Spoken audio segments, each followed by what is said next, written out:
আলহামদুলিল্লাহ আলহামদুলিল্লাহ ওয়া সালামুন আলা ইবাদিহিল্লাযীনা ইসতাফা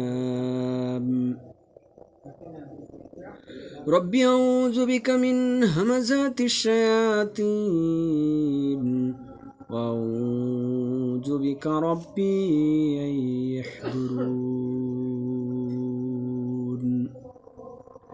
পরম করুণাময় অসীম দয়ালু আল্লাহর নামে স্মরণ করো, যেদিন প্রত্যেকটি ব্যক্তি আত্মপক্ষ সমর্থনে যুক্তি প্রদর্শন করতে এগিয়ে আসবে। সেদিন প্রত্যেক ব্যক্তিকেই কানা করে হিসাব করে তার কৃতকর্মের প্রতিফল আদায় করে দেওয়া হবে এবং তাদের কারোর ওপর কোনো রকম অবিচার করা হবে না।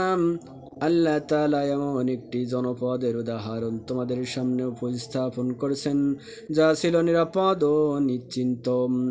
সেখানে সর্বাদিক থেকেই তাদের কাছে প্রচুর পরিমাণ রিজিক আসত। অতঃপর তারা আল্লাহর নিয়ামত অস্বীকার করল।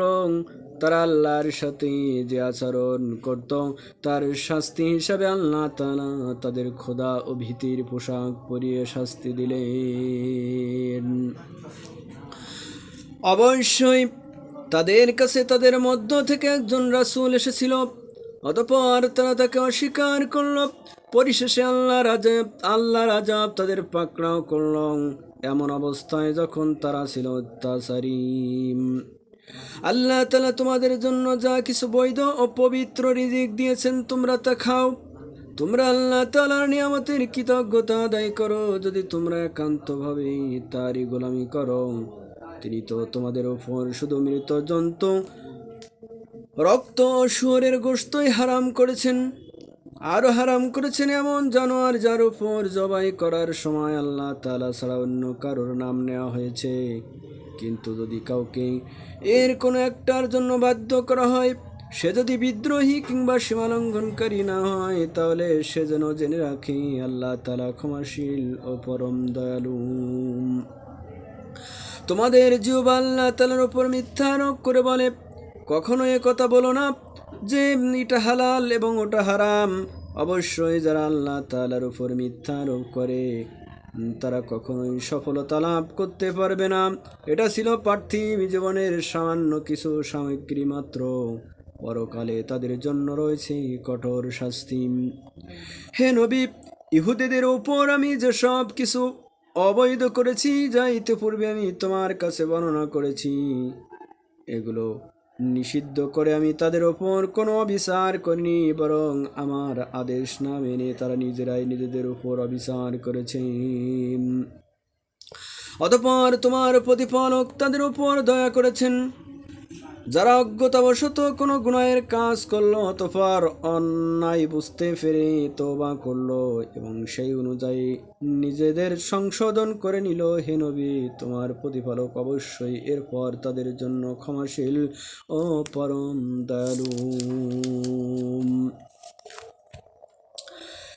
নিশ্চয় ইব্রাহিম ছিল একটি উম্মত, এর সমমর্যাদার একজন ব্যক্তি। সে ছিল আল্লাহর একান্ত অনুগত ও একনিষ্ঠ বান্দা। সে কখনো অংশীবাদীদের অন্তর্ভুক্ত ছিল না। সে ছিল আল্লাহ তাআলার নিয়ামতের প্রতি কৃতজ্ঞ। তিনি তাকে নবুয়তের জন্য বাছাই করেছেন এবং তাকে তিনি সরল পথে পরিচালিত করেছেন।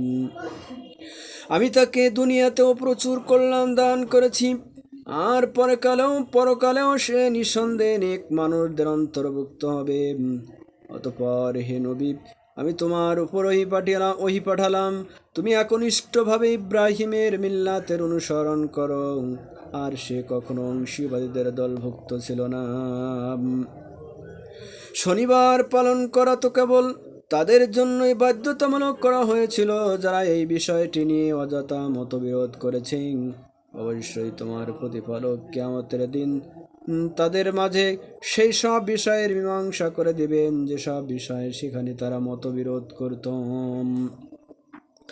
হে নবী, তুমি তোমার মালিকের পথে মানুষদের প্রজ্ঞা ও সৎ উপদেশ দ্বারা আহ্বান করো। তর্কের সময় তুমি এমন এক পদ্ধতিতে যুক্তি তর্ক করো যা উৎকৃষ্ট। তোমার প্রতিপালক এটা ভালো করেই জানেন কে তার পথ থেকে বিপদগামী হয়ে গেছে। আবার যে ব্যক্তি সঠিক পথে রয়েছে তিনি তার সম্পর্কেও সবিশেষ অবহিত আছেন।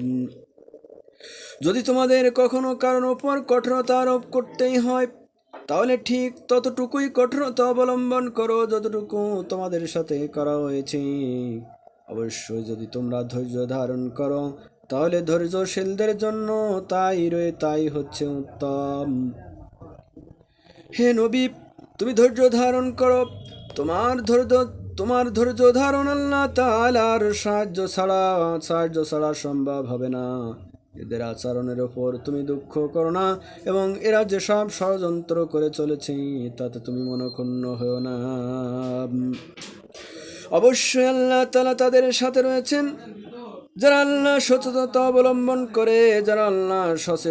অবলম্বন করে এবং তারা সৎ কর্মশীল। সুবহান রাব্বিকা রাব্বিল ইজ্জাতি আম্মা ইয়াসিফুন ওয়া সালামুন আলাল মুরসালিন walhamdulillahi rabbil alamin।